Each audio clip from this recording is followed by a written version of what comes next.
Asana video sequence, and in today's video we're going to be going through not so much a particular asana or pose, but more of one of my favorite type of movements through practice is spinal waves or spinal flows.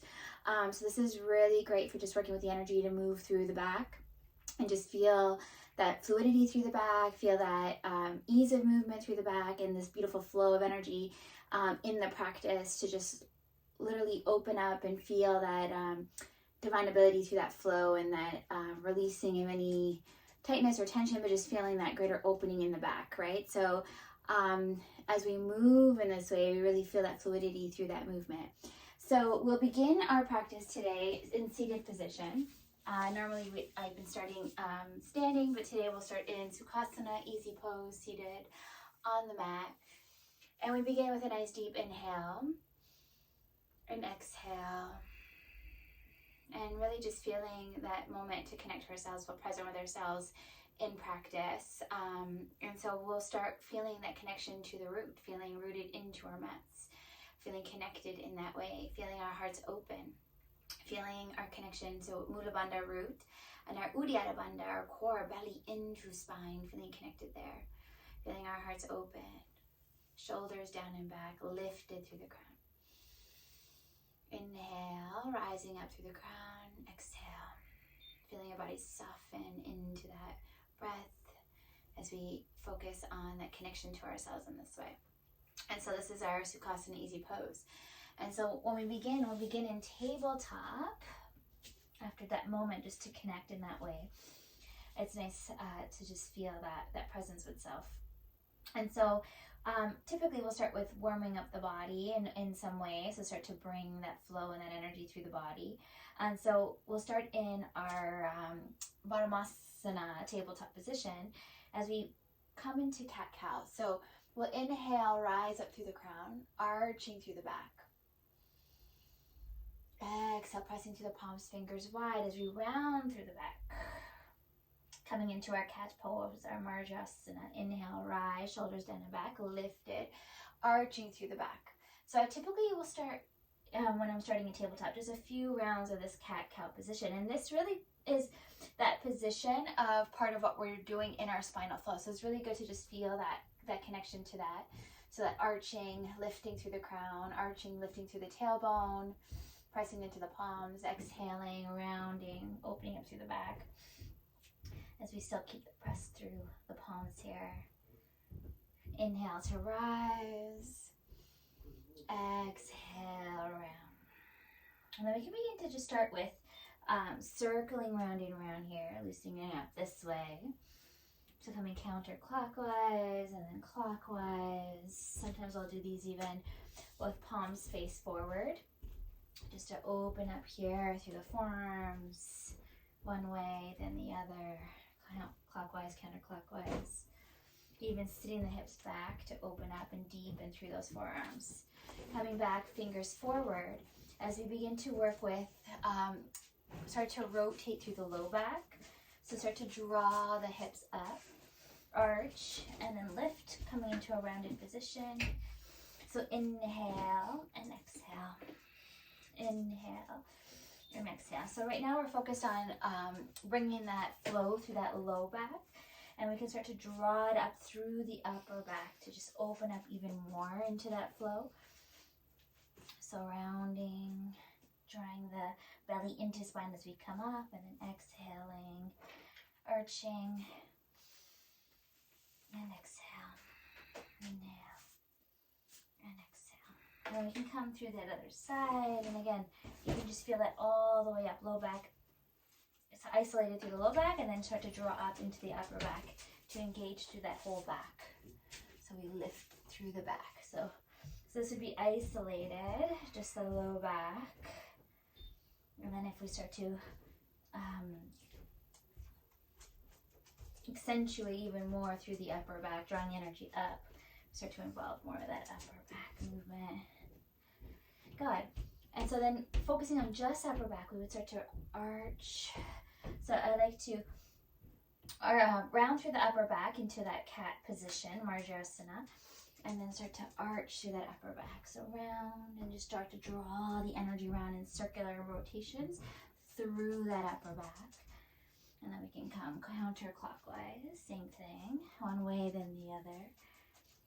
Emphasizing drawing the energy through that upper back and then back the other way. Good. And so we can also work on drawing the hips side to side here, really opening up through the hips, and then start going into those flows, working through that whole back. And so those are just a few ways to warm up into those spinal flows. So this is in our tabletop position. And so we'll inhale, come onto the toes, come into downward facing dog. As we exhale, deepen, drawing the heels down. So we draw the energy up, pressing through the palms as we inhale, belly into spine. Exhale, draw the energy down through the heels as we come into our Adho Mukha Savasana, downward facing dog. And so in this position, we can really work with some amazing spinal flows here too. As we inhale, we begin to slowly round forward, vertebrae by vertebrae, through the upper back, coming into plank position. We can exhale, press, inhale, round, exhale, inhale, round. So this would be one we can start working with, slowly feeling that slow rounding through the back. And then pressing up as we arch. So there's one position or one type of spinal flow we can do. We can also begin to just work with flowing a little bit more. So coming halfway forward and then draw the hips up into that arch position in that low back. And then start to work that way through the spinal flow. Another way to move through would be inhale, forward plank, exhale, sit the hips back, and then come into these big circular rotations through the back, engaging more of the legs as we do this. Nice breath, and then exhale, deepen into that down dog. So we really work on opening up through the lats, pressing through the palms, through the arms, lifted through the tailbone, arching through that back as we deepen here, drawing our heads closer towards the mat, towards the thighs behind us as we open up even more. So that would be our tabletop downward facing dog. Now if we inhale, come forward into plank. We're going to exhale to lower to the belly, and we'll just do some cobra spinal flows. So typically cobra, our hands are beside our chest here, and then we start to work with baby cobra, just drawing up and arching, lifting through the crown as we open through the low back, upper back, pressing up, lifting through the crown, exhale to lower. Nice breaths here. And so when we get into fuller expressions of our cobra, we start to press all the way up and keeping those knees down, shoulders down and back, heart is open as we lift through the crown. So this would be typical cobra position. So baby cobra into a full cobra as we press through those feet, pressing through the thighs, engaged, drawing the hips down, deepening into that back bend, lifted through the crown, pressing through those palms. We exhale, lower down. Now, when we take our hands nice and wide, elbows out to the side, we can begin to start to flow up into these type of cobra style with wide arms here. Inhale, rise, exhale to deepen. Again, we can keep our legs active, keeping the feet and thighs pressed into the mat as we inhale and exhale. We can inhale, come over left side. Exhale, inhale, right side, and exhale. Let's do one more center, and exhale down. Awesome job there, guys. Let's inhale, come onto the toes, come back into downward facing dog. As we inhale, rise, three-legged dog. You can also bring this into our three-legged dogs, the way we did in our downward facing dog. As we come into this pose, exhale, we're going to tiger curl. Draw the knee to the chest as we round through the back. Step right foot, left foot forward. We'll come into Uttanasana. Forward fold. As we fold over our thighs here. So lengthening through the back legs, lengthening through the torso.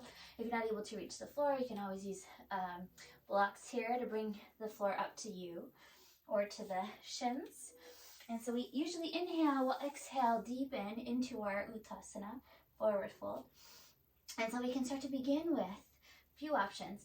So finding our binding ragdoll, we start to rock back and forth, opening up this way, but we can also just start to allow that energy to flow through the back as we deepen into that forward fold. We can also do this by lifting, coming into our halfway lift, exhaling, deepening as another option. We'll inhale to rise, arms overhead. Exhale, Anjali Mudra, hands to heart. We inhale, rise into our Urdhva Hastasana. Exhale, bring the arms down and back. Inhale, rise back up. And so we can also start to just open up this way. So as we bring the palms to touch, index fingers rise, begin to loosen up through that low back just by circular rotations. Drawing the energy around through that low back, keeping the arms close to the ears here behind as we press up, lifted, and start to open up this way. And then we can come over to our side, Parsvattanasana here. Inhale and then exhale, right side. And then exhale to bring the arms down and back. Inhale to rise. As we begin to work on deepening into these back bends, exhale, hands to heart. In our Anjali Mudra. And again, that invitation to feel that connection to ourselves with love, feel that connection to our hearts this way, that soulful connection. And really, when we start to work with the energy and start to move in that way, it's really this soulful expression. So it's such a beautiful way to move our bodies and connect to ourselves and feel that greater ease of movement through our bodies. And so I wanted to share this with you. I'm honored to come on here always and share more about asanas, the poses, understanding more of the alignment of the poses. In this case, this is more of a flow style. So it's really beautiful to incorporate into a vinyasa style practice. These spinal waves and spinal flows, which is what vinyasa is really a connection with our breath to the movement and more of a flow style of movement in this type of practice. So it is a beautiful way to start to bring this into practice, either as a warm-up or through the practice, which I usually incorporate here at Divinely Greater Love Yoga. So if you have any questions, don't hesitate to reach out. I'm honored to come on here and share this with you. And as always, if you'd love to join us in class or community, you can click the link below. So much love, guys.